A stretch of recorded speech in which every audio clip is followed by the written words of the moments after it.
hello hello hello ဘူတူရောက်ပြီလေရောက်ပြီလားခဏဥဒမာမအားသေးခဏလေး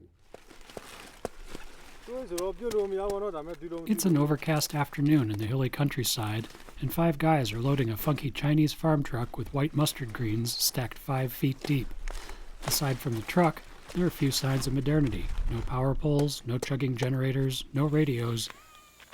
This is Satcharkon, an ethnic Denu tribal village in Shan State, Myanmar, in a remote region where farming is life. Everyone grows up on a farm, and few people ever move away. But then, suddenly, the scene shifts. The man atop the truck, Saw Mu-ah, ducks down and begins talking to himself. But no, he has a phone. I was talking to my boss, he says. He wants to know if I have cauliflower. For years, the Myanmar government kept a monopoly on SIM cards through the state-owned telecommunications company. The SIM card is the little chip that allows a phone to connect to a cellular network. As recently as 2009, they cost $2,000 or more each. Then things began to change. The government started opening up, loosening its reign on the people and on SIM cards. Since 2011, the price of that tiny essential plastic chip has dropped dramatically to about $1.50, and the number of cell phone subscriptions has risen from fewer than 600,000 in 2010 to nearly 7 million by the end of 2013, this in a country of more than 50 million people.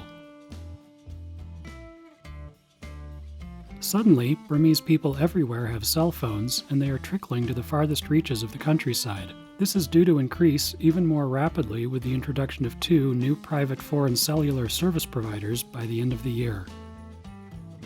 According to Saw Mu-ah on the back of that mustard truck, the upshot of cheap SIM cards is this: it is easier to connect with people.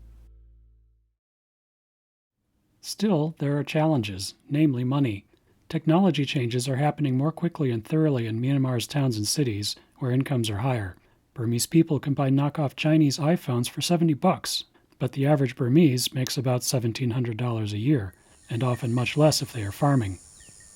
Villages like Satcharkon traditionally relied on barter for survival. Many villagers, especially among older generations, have no bank accounts and accumulate very little money. That means a phone is still a luxury for many. Uchi Myint is an advisor to the Satcharkon village chief.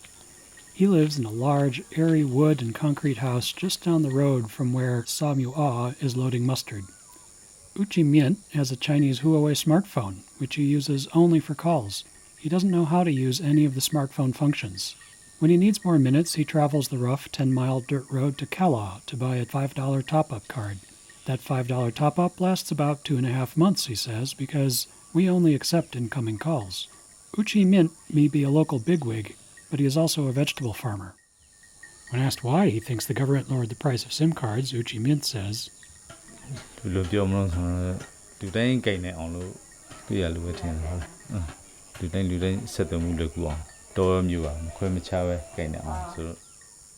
that dissent creates a gap between the farms and city.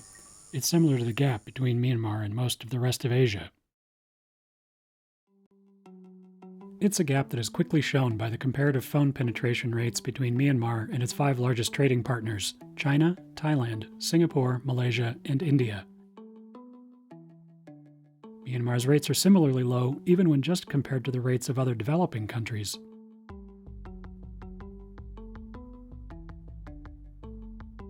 And again, when compared to the Asia and Pacific region as a whole, or even Africa, Myanmar has a lot of catching up to do.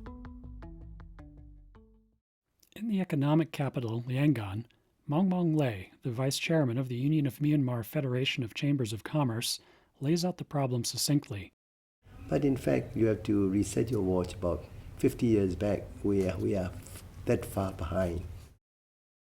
Many villages are dark at night from a lack of electricity. The road system is a shambles and only slowly improving. The country's train system is no better. It dates back to the British Raj. One traveler called the experience of traveling by rail from Yangon to Mandalay like riding a galloping horse on a boat on a rough sea. Still, the train is a critical form of transportation, especially for farmers in the countryside. Take, for example, the local train that runs from Kala in Shan State to Tazi, a town on the main highway artery connecting Mandalay and Yangon.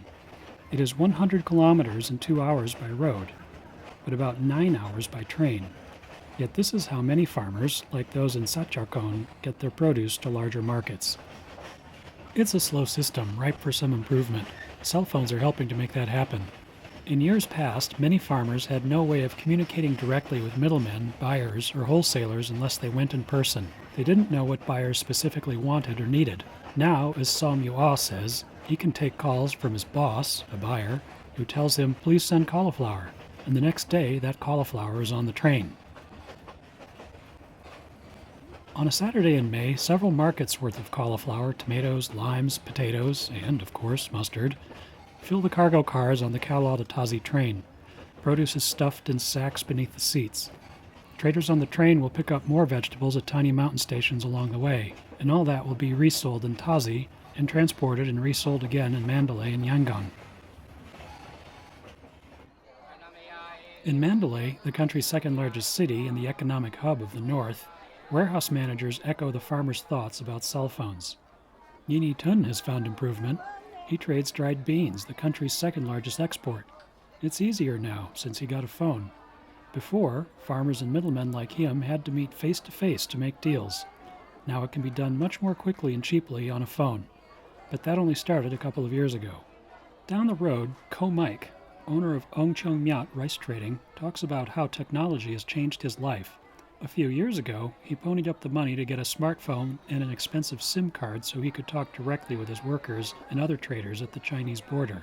He figured that even at several $100s, the SIM card was a cheaper deal than driving all day on bad roads twice a week, every week, just to talk.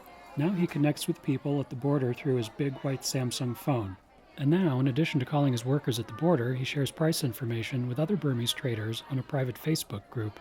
And when he wants to communicate directly with Chinese traders, they tap on WeChat, since Facebook is blocked in China. The future is arriving slowly in Chaozu, an ethnic Pa'o village. It is perched atop the ridge of a high hill in Shan State, a few hours' walk from Satcharkon. One small dirt and rock road runs through the village. Until a few years ago, that road was just a trail, but now it's big enough for vegetable trucks to take the village's produce to market. Nan Noon has spent all of her life here, farming garlic and potatoes just like most of her neighbors. She says there hasn't been much change here in her 42 years. The village life remains much the same. Yes, the new road went in a few years ago, but she doesn't see it as such a big deal. But Nan Noon will admit to one thing changing in her village: cell phones. She says there are quite a lot in Chaozu, although she doesn't have one. "I don't really need to call anyone," she says. Consequently, some villagers use their phones in other ways. A day's walk from Nan Noon's hilltop village, a half-dozen farmers take a rest in a carrot field near Kalal. A young woman sits with her friends, tinny music wafting from her cell phone. The phone, it's a business tool, it's a radio. It's a signal for a new future in Myanmar. For farmers. For everyone.